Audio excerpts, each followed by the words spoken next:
Are you planning to sell your home soon? These are a few mistakes you should avoid before selling your home.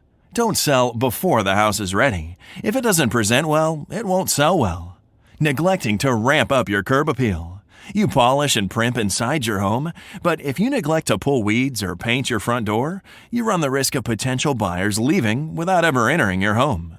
Choosing the wrong realtor. Instead of picking a realtor who's a friend of a friend, a relative, or perhaps someone who's great at working with buyers, take the time to pick someone with an excellent reputation for listing homes. Your payoff will be much larger if you list your home with a real estate agent with local market knowledge and sales expertise. Overpricing your home. If you've hired the right real estate agent, someone who can give you a strong market analysis and help you determine a reasonable price for your home, then you can avoid overpricing your home. If you don't listen to a real estate agent and base your listing price on an inflated view of your home's value, you're likely to end up selling after multiple price drops for less than you would have if you priced it right the first time. Don't rush.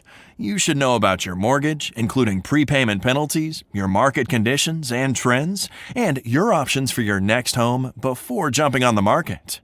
So, selling a home can be challenging, but with the help of a reliable real estate agent, you can avoid making mistakes and reap the rewards of your sale. Give us a call now for a free consultation, and you'll get more detailed information about the preparation of your home for sale.